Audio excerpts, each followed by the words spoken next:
supposed to be about range. So we have 15 minutes, so this is the condensed version of range. There's many schools of thought on range and how you apply it or what you call this or that. So I'm just going to refer to the way I do it, but don't think that's the only way to do it. You may hear other ideas. So I wanted to throw that disclaimer there. All right, I look at range from one perspective, mine to my enemies, not my enemy to me.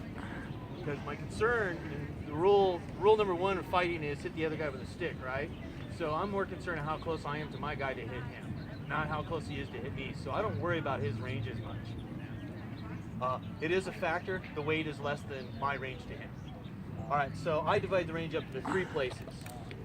There's A range, B range, C range. A is the closest to my opponent. B is the second distance away from my opponent, and the third is far enough away from my opponent where either I can come barely contact with him, or I have to take a step to come in contact. So I'm going to define those ranges, and I'm just going to use my sword. All right. So I need a model. I want to learn how to teleport. It's not teleport class. It's not teleport class. All right. Okay, so the way I look at it is, you know, if he's going to be my model for sure. I look at him in layers, all right? So this like an onion. Like an ogre. You cry as each layer you feel like. All right, I look at my opponent to have in three layers. He has a front layer, he has a middle layer, and he has a back layer. All right.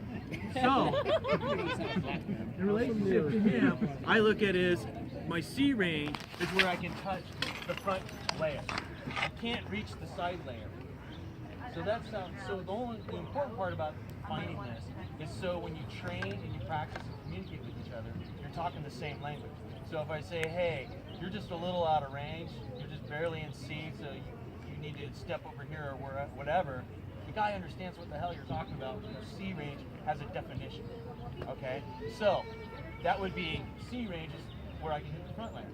B range is I can hit the front layer and the side layer. But I really can't hit the back layer. Alright?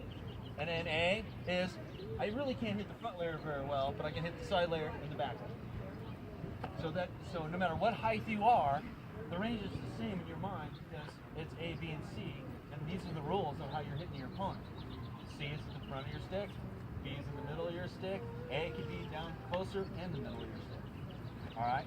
So, why is that a benefit to understand? Who uses a PAL here? Raise your hand.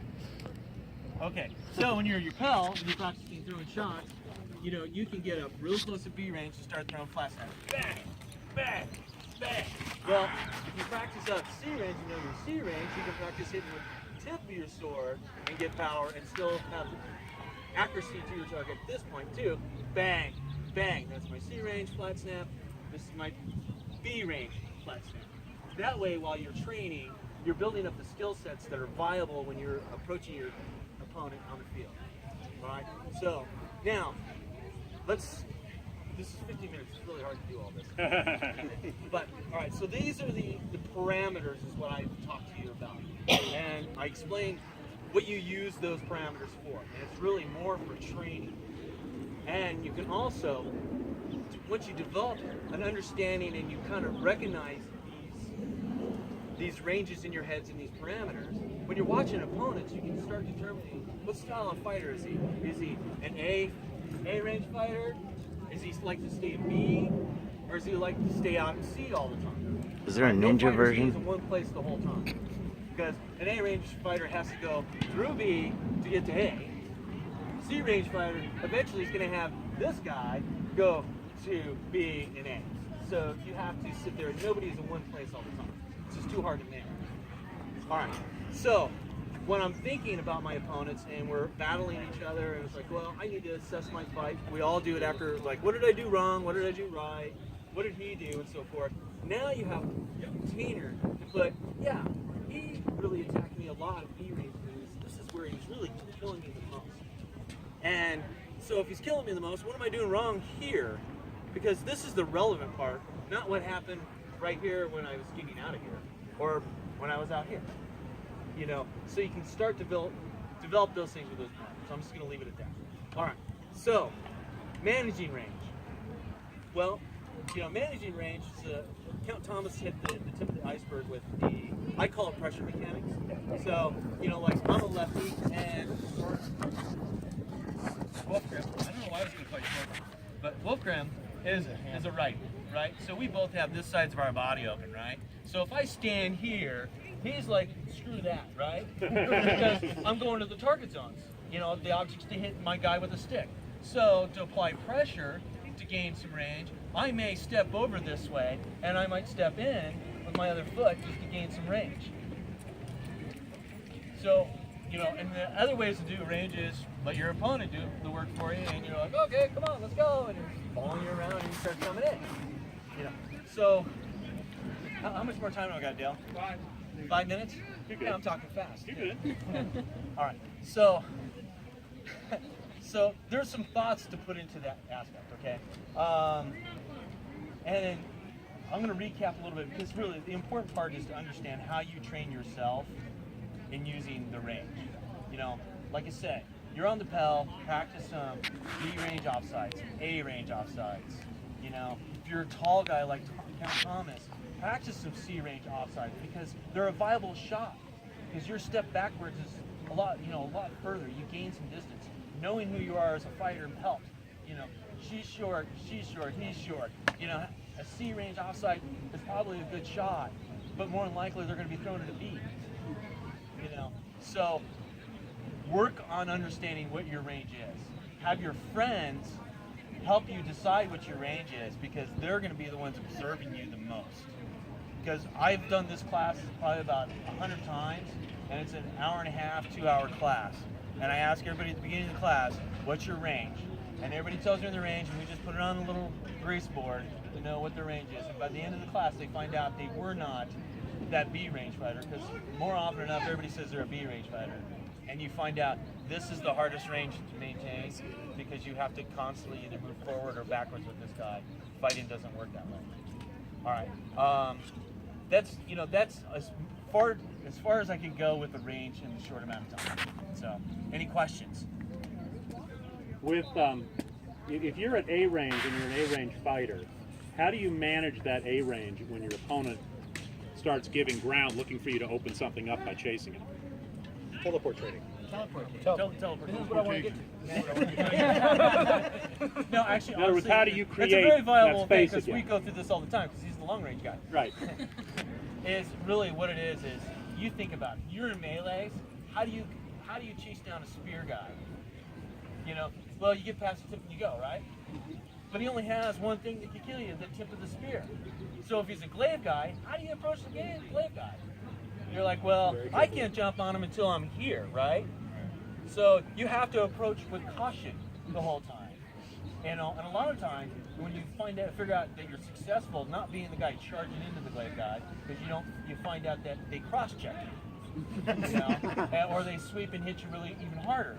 Well, you learn to go, yeah, I got to chase him down, but I got to be controlled with my chase because I have to maintain my defense.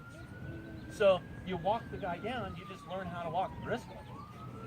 It's like, yeah, I got to keep moving. He's got to keep going. You're not even moving very fast. Thomas would be a better example. But really, you just have to maintain that. I'll get the hell out of there. You get greedy, you get killed. And the other part to it is train of thought. See, this is what happens when you get hit in the head too many times. So learn defense first. But the thing is, don't get greedy, be patient. Because there's no clock running, right? How often do you have a clock running when you're fighting? You have all day. Me and Thomas could probably fight in circles all day if he's like, hey, I'm going to stay away from you. And I'll be like, well, I'm not going to get hit by you. And we'll just run each around until one of us passes out. But really, be patient. That's, closing the range, there's so many variations on how to get through here. But that's why it is important to build this foundation of understanding range. Then you can troubleshoot and build on it and teach yourself more things because you have a 0 point on your scale. So, anything else? Anybody? Questions? One comment on the whole range thing was Thomas was talking about before when he was throwing the shots to set you up and actually give you a pattern to fall into. Range can work the same way. You can literally close in with somebody and withdraw. Close and withdraw. Close, withdraw. They'll start following you. So you can use the same type of strategic setup. Yeah. The really patient fighters won't do that but you can break them down. And if you are a shorter fighter, you want to learn that teleport, fake a withdraw, then get in there when they're coming forward. And that's an application of using range and as a reference point. Exactly. When Plus you are military going maneuver, to too. run your opponent down, how Classic far do you military give them before you break off? And then back up. Oh, I just use judgment, honestly. You know, it's like, you know what? When it gets down to a point, you're chasing somebody down and you're a chaser. It's like melee. I look at it as melee. We all here. I look around and I see a lot of you guys. You know, we fight in melee. I trust that you're not going to make the stupid decisions. And then so all of you guys do so well in melee, but when you get down to singles, you forget that it's only one guy you're fighting, not three that can hit you. And you got to sit there and use your melee mind to understand that, yeah, I got to approach this guy. You know when it's like, this is effed up, I am not going there, I'm going to back off a little bit. Because, A, we know beating the can open with a hammer is not as efficient with a knife as a knife or a can opener. Better with a can opener, right?